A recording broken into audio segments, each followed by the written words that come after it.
تو آج اگر کسی ایک ملک نے تسلیم کر لیا ہے اور کل دوسرا ملک تسلیم کر لے گا، لیکن میں آپ کو ایک بات بتاؤں اور وہ غور سے سن لو، وہ یہ کہ ساری دنیا بھی اسرائیل کو تسلیم کر لے، پاکستان تسلیم نہیں کرے۔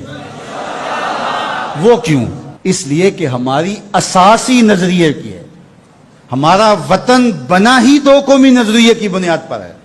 تو اسرائیل بھی اپنے یہودی نظریے پہ کھڑا ہے اور وہ عالم اسلام کو کھا جانے کی سازش کر رہا ہے۔ ہم ایسا نہیں ہونے دیں گے انشاءاللہ۔ اور پاکستان بھی اپنے اسلامی نظریے پہ کھڑا ہے۔ یہ بات ذہن میں رکھیے گا کہ اسلام کی قومیت کی اساس وطن نہیں ہے، جغرافیہ نہیں ہے، نظریہ ہے۔ تو نظریہ اسلام ہی نظریہ پاکستان ہے۔ پاکستان کا جغرافیہ بعد میں ہے، نظریہ پہلے ہے۔ دنیا پہ ملک پہلے بنتے ہیں، پھر دیکھا جاتا ہے کہ اس کا نظریہ کیا ہوگا، آئیڈیالوجی اس کی کیا ہوگی۔ لیکن پاکستان کا مطلب کیا؟ لا الہ، یہ نعرہ پہلے گونجتا ہے اور پھر ملک حاصل کیا جاتا ہے۔ تو یہ ایسا ملک ہے جس کا نظریہ اس کے جغرافیے سے مقدم ہے۔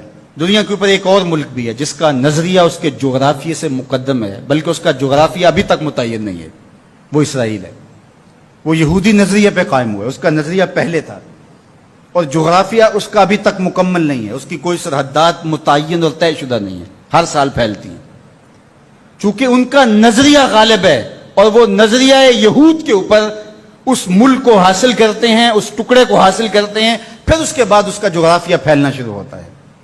آج بہت شور ہے کہ عربوں نے تسلیم کر لیا اسرائیل کو، اور بعض دانشور ہمیں بھی یہ مشورہ دیتے ہیں کہ پاکستان کو بھی یوں کر لینا چاہیے۔ جب عربوں نے کر لیا، ان کی ہمسائیگی ہے، ان کا مسئلہ ہے، ہم کیوں نہ کریں؟ تو یہ بات ذہن میں رکھیے گا کہ یہ عرب ریاستیں جو بنی ہیں، یہ نظریے کی بنیاد پہ نہیں بنی، یہ لسانی بنیادوں پہ کھڑی ہوئی ہیں۔ جب سلطنت عثمانیہ کو توڑا گیا تو اس وقت یہ بت تراشا گیا اور عربوں کو کہا گیا کہ یہ اجمی ہیں ترک اور تمہارے اوپر حکومت کرتے ہیں اور تم عربی نسل ہو۔ وہ لارنس آف عربیہ 4000 جاسوس لے کر کے بظاہر آثار قدیمہ کی کھدائی کے لیے آیا تھا، لیکن اس کا مقصد تو کچھ اور تھا، اور کس طرح ان کے اندر عصبیت ابھاری، یہ مکر تھا تاکہ مسلمانوں کو ٹکڑیوں میں بانٹ دیا جائے۔ اقبال نے اس کو بت کہا ہے۔ یہ بت کہ تراشیدہ تہذیب نوی ہے، نئی تہذیب کا تراشا ہوا یہ بت ہے۔ یہ بت کہ تراشیدہ تہذیب نوی ہے، غارت گرے کاشانہ دین نبوی ہے۔ بازو تیرا توحید کی قوت سے قوی ہے، اسلام تیرا دیس ہے، تو مصطفی ہے۔ نہ عربی، نہ اجمی، نہ گورا، نہ کالا، تیری پہچان یہ ہے کہ تو مصطفی ہے۔ تو یہ وہ شناخت تھی جو امت کی وحدت کی ضمانت بنتی ہے۔ یہ الگ بات ہے کہ 73 برس بیت گئے اور منزل انہیں ملی جو شریک سفر نہ تھے، اور باغ دوڑ ہمیشہ ان لوگوں کے ہاتھوں میں رہی جو اس ملک کو نوچتے رہے۔ گدیں، یہ ڈاکو، یہ لٹیرے جنہوں نے ملک کو لوٹا، دونوں ہاتھوں سے ہمارے وسائل نے چھوڑے اور ہماری نظریاتی اساس کے اوپر کلہاڑے چڑھائے۔ اور کبھی انہوں نے کہا کہ یہ ایک لکیر ہے درمیان کے اندر، کبھی کہا وہ بھی آلو کھاتے ہیں، ہم بھی آلو کھاتے ہیں۔ یہ کیا قائد اعظم کو نہیں پتا تھا؟ یہ علامہ اقبال کو نہیں پتا تھا؟ جن لوگوں نے قربانیاں دیں، جن ماؤں کی چھاتیاں کاٹ دی گئیں، عزتیں بچانے کے لیے کنویں میں چھلانگیں لگائیں، یہ کتنی دردناک کہانیاں ہیں۔ ماں کی گود سے بچہ چھینا جاتا ہے اور یوں ہوا میں اچھالا جاتا ہے اور پھر کرپان سے اس کے ٹکڑے کیے جاتے ہیں اور پٹک کے زمین پہ مارا جاتا ہے اور اس کے اعضاء بکھر جاتے ہیں، لیکن ماں رونے کی بجائے کہتی ہے پاکستان کا مطلب کیا؟ لا الہ الا اللہ۔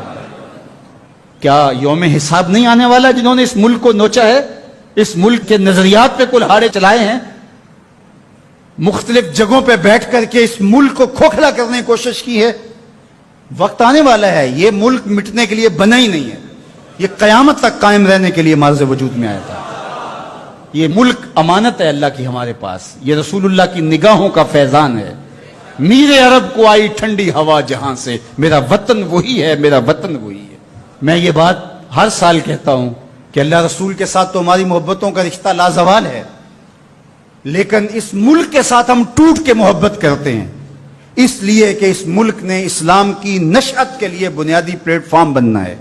پاکستان سرخرو اور بامراد ہوگا، اللہ ایسے رجال یہاں سے پیدا کرے گا۔ بس آپ اپنے حصے کا کام کریں، جو آپ کی ذمہ داری ہے اس کو نبھائیں۔ جمعۃ المبارک میں حدیث پاک میں ہے کہ ایک ایسی گھڑی ہوتی ہے جس میں ہر دعا قبول ہوتی ہے۔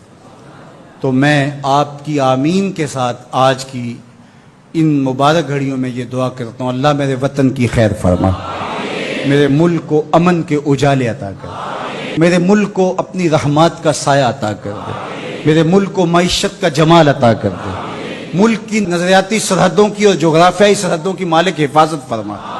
اللہ جو اس ملک کو میلی نظر سے دیکھے اس کو خاصر و برباد کر دے، پاک فوج کی قدم قدم پہ حفاظت فرما، پاکستانی قوم کی خیر فرما۔ ایک نعرہ بلند کر دیجئے اپنے جذبوں کے اظہار کے لیے، نعرہ تکبیر، نعرہ رسالت، اسلام، پاکستان کی محمد سے وفا، تو نے تو ہم تیرے ہیں، یہ جہاں چیز ہے کیا لوح و قلم تھے۔